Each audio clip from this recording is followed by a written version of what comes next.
Imagine waking up tomorrow morning, stretching your arms, opening your mouth, and suddenly speaking Spanish so fluently that even Spaniards ask where you learned it. Now imagine that the day after, you've forgotten all of it. Because, surprise, you learned it the wrong way, like 98% of adults do. Welcome to the video where I expose why adults learn languages slower than toddlers who still eat crayons. And how you can learn a new language so quickly you'll scare yourself. Before we dive in, comment "I'm ready" if you actually want to learn fast, and subscribe if you'd like your brain upgraded weekly. Let's start with the problem. Whenever someone decides I'm going to learn a new language, the first thing they do is download Duolingo. They pick a cute little language, do 2 lessons, high-five themselves, take a break, forget for 3 months, and then blame the Duolingo owl for their lack of progress. Or they call up a friend who speaks the language and say, "Teach me." And the friend says yes because they're nice, until they realize they're basically a full-time unpaid tutor who now hates both you and the language. We also can't forget the ancient method, buying a grammar textbook. People read the first chapter, fall asleep, wake up confused, and suddenly English is the only language they remember. Tell me in the comments, what wrong method did you fall for? Don't lie, I'm watching. And while you're confessing, hit that like button before the Duolingo owl files a missing person report. But why do adults struggle so badly at learning languages? Simple. We forgot how to learn. When we were babies, learning our first language wasn't even a challenge. It was our full-time job. We didn't sit in classrooms. We didn't memorize vocabulary.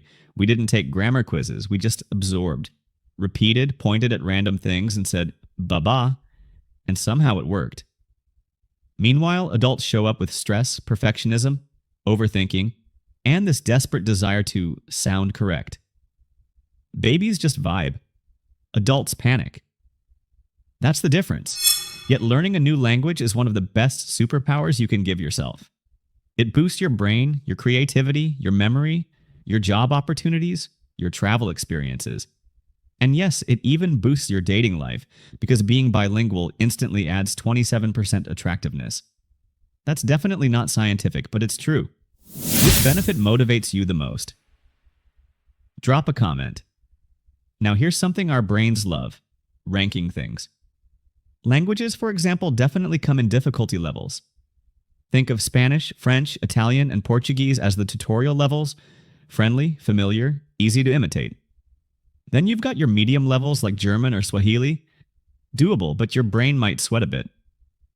Then comes the hard stuff: Arabic, Russian, Korean, Japanese, languages that look at you and say, "Oh, you thought this would be simple. Bless your heart." And finally, there's Mandarin, the final boss. Beat it, and you earn lifetime bragging rights. So how do you choose a language? Don't just pick one because the accent sounds sexy. Trust me, that fades. Pick a language you'll actually use, one you can hear often in real life, one you connect to emotionally. If you're unsure where to begin, start with Spanish. It's simple, global, fun, and packed with movies, music, and memes that'll keep you going. But here's the thing: no language journey survives without a motivator. You need a why, whether it's a trip, a relationship, a job, or just wanting to prove your brain still works. Your motivation is what drags you through those days you don't feel like learning. Tell me your why in the comments. I really want to know what drives you. Now let's expose the old, dusty, outdated methods everyone still uses. For example, relying on one native speaker to teach you. That's not language learning, that's torture for them. Instead of one person correcting you forever, talk to dozens of people through apps like HelloTalk or Tandem. More voices equals more accents equals more real-world fluency. Another outdated method? Studying grammar before speaking. Babies didn't do that. You didn't do that. You can't grammar your way into fluency. You learn like babies do: listen, imitate, repeat, use, then understand the rules.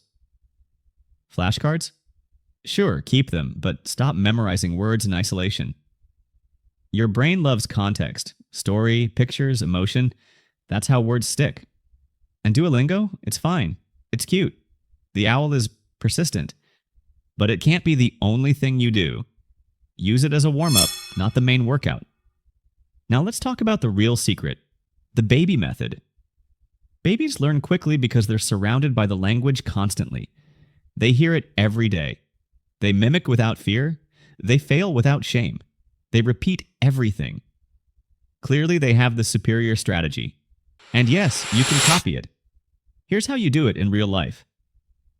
Start flooding your ears with the language. Watch TV shows, movies, TikToks, anything in the language, with subtitles in the language.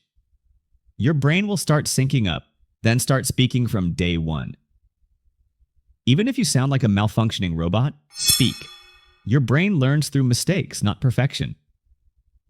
Label everything around your house. Learn the top 300 most common words. They make up over half of everyday conversations. Change your phone language. Follow creators who speak the language. Immerse yourself until your brain gets the message. Oh, so this is who we are now. And most importantly, celebrate the tiny wins. If you understood one sentence today, congratulations, you're practically bilingual. Go brag. Tell me in the comments. Which tip shocked you the most? And of course, share, subscribe, tattoo this channel name on your arm. Whatever kind of support you're comfortable with. Because here's the truth. Learning a new language isn't about talent.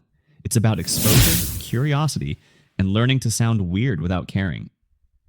If babies can do it, so can you. And if you follow this method, you'll learn a new language faster than you ever imagined. Maybe even faster than that Duolingo owl once could. Leave smarter.